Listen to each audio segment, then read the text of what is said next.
شروع اللہ کے نام سے جو بڑا مہربان نہایت رحم والا ہے۔ اوروں کا ہے پیام اور میرا قیام ہو رہے، عشق کے درد مند کا طرز کلام ہو رہے۔ طائر زیر دام کے نالے تو سن چکے ہو تم، طائر زیر دام کے نالے تو سن چکے ہو تم، یہ بھی سن لو کہ نالہ طائر کام ہو رہے۔ جناب صدر، معزز اساتذہ کرام اور اس چمن کے بہتے ہوئے پھولوں، السلام علیکم۔ آج میرا موضوع سخن ہے، بول کے لب آزاد ہیں تیرے۔ جناب صدر، جب میں لبوں کی آزادی کے ساتھ کچھ سوچنے کی جسارت کرتا ہوں تو میرے تخیل کے دریچوں میں اپنے اسلاف کے شاندار ماضی کی ایک جھلک دکھائی دیتی ہے، جب انہوں نے متحدہ ہندوستان پر سینکڑوں سال تک حکومت کی۔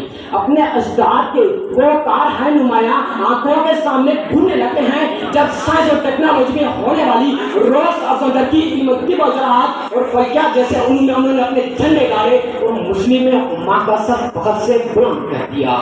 جناب صدر، 14 اگست 1947 کو ہمارے آباء و اجداد نے پاکستان کے نام کا ایک ملک انگریز اور ہندوؤں کی غلامی سے آزاد کرا کر ہمیں دے دیا، اور ہم اس وطن میں ہنسی خوشی رہنے لگے۔ اقوام عالم میں ہمارے چرچے ہونے لگے، ہماری غیرت اور اہمیت کی داستانیں رقمنے لگی۔ ہم نے حب الوطنی کے جذبات سے سرشار ہو کر 1965 کی جنگ کا سامنا کیا اور دشمن کو ناکام چلے چلوائے۔ سرفروشی کی تمنا اب ہمارے دل میں ہے، سرفروشی کی تمنا اب ہمارے دل میں ہے، دیکھنا ہے زور کتنا بازوئے قاتل میں ہے۔ جناب صدر، کھیل کے میدان میں اعلیٰ کارکردگی کی بنیاد پر کئی ورلڈ کپ جیتے اور دنیا بھر میں اپنا لوہا منوایا۔ سرحدوں کی حفاظت کرنے والی آرمی، نیوی اور ایئر فورس نے اپنی اعلیٰ حکمت عملی اور جذبہ شہادت کی وجہ سے زمانے بھر میں عزت پائی اور ملک و قوم کا نام روشن کیا۔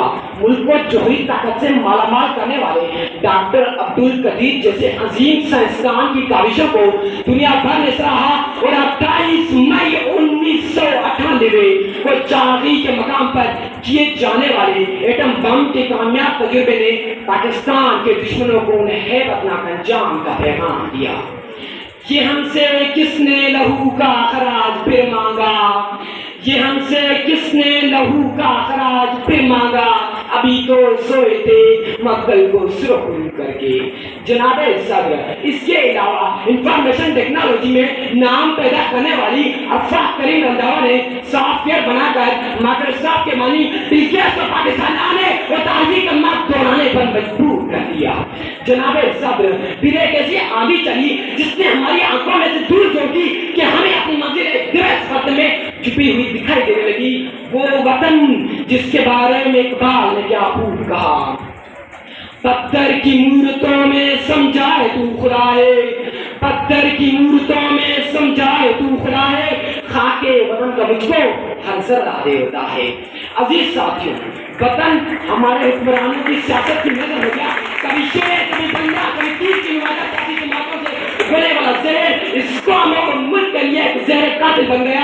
اقوام عالم میں کر کر ہماری باتیں ہونے لگی، دو تین سیاسی جگہ باری باری اس ملک سے اپنا حصہ لینے لگے۔ عوام سے حاصل ہونے والے ٹیکسوں سے ملک کا فائدہ کرنے کی بجائے کسی نے آف شور کمپنیاں بنا لی تو کسی نے جزیرے خرید لیے۔ جناب صدر، بات یہیں تک ختم نہیں ہوتی۔ پچھلے کئی برسوں سے سائنس اور ٹیکنالوجی کے میدان میں کسی بھی سائنسدان کی ایجاد منظر عام پر نہ آ سکی۔ ہمارے دشمن ملک کا خلائی جہاز چاند پر جا کر مچا، لیکن ہمارا ہنڈولا ابھی بھی کسی خطے کی تلاش میں ہے جو آئے اور اسے حرکت دے۔ سائنسی ترقی کے لیے کمپیوٹر کے کی بورڈ پر ضرب لگانے والی مخروطی انگلیاں اب جدید ترین موبائلوں کے ٹچ پیڈ کے ساتھ ٹک ٹاک چلانے لگی ہیں۔ علامہ اقبال نے اپنے شاہی کا تصور یہ کر دیا تھا، بسر اوقات کر لیتا یہ کوہ بیابا میں، بسر اوقات کر لیتا یہ کوہ بیابا میں، کہ شاہی کے لیے ذلت کار آشیاں بندی۔ مگر افسوس آج وطن عزیز کا شاہی کا رسم رہ کر اپنا تشخص کھو بیٹھا۔ اور قصر سلطان کی گنبد پر اپنے نازک آشیانے بنانے لگا۔ جناب صدر، مجھے افسوس سے کہنا پڑتا ہے کہ میرے وطن کے حکمران نے آئین میں برہنہ تبدیلیاں اور تحریفات کر کے اسے اپنا من پسند ساتھی بنا لیا ہے۔ اقوام عالم میں ہمارے ملک پر چلے قرض کی ادائیگی کے خوب چرچے ہیں۔ ہم نے کب اتارنے اور ملک کو ترقی کی راہ پر گامزن کرنے کے لیے IMF سے سخت اور مشکل شرائط پر قرضہ دے رکھا ہے، جس سے ملک مقروض ہوتا چلا جا رہا ہے۔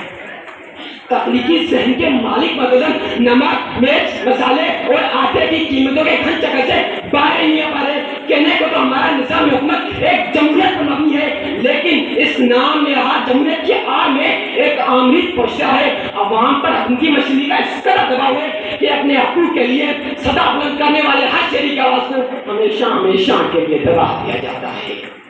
یہ دستور زباں بندی ہے کہ ساتھ تیری محفل میں، یہ دستور زباں بندی ہے کہ ساتھ تیری محفل میں، یہاں تو بات کرنے کو درستی ہے زبان تیری۔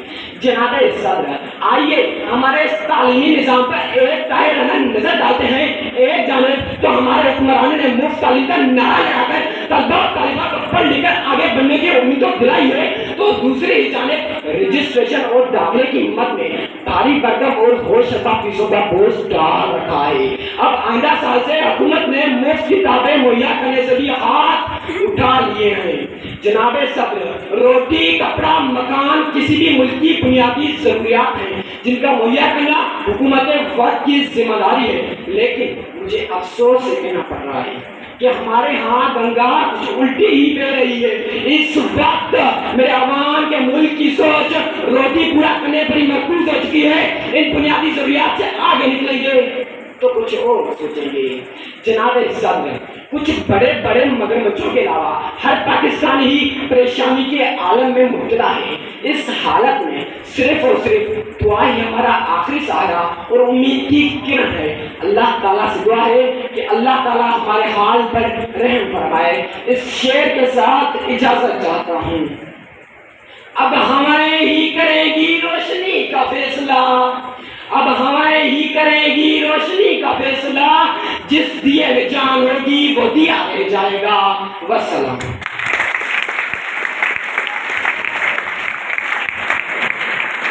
یہ تھے ہماری آخری مقرر رسول بخش۔ جب تک تقریب کے معزز نتائج کرتے ہیں، میں اسٹیج پہ آنے کی دعوت دیتا ہوں سر مدون صاحب کو کہ وہ آئیں اور ترنم بھری آواز کے ساتھ کلام اقبال پیش کریں۔ سر عمران مدون صاحب۔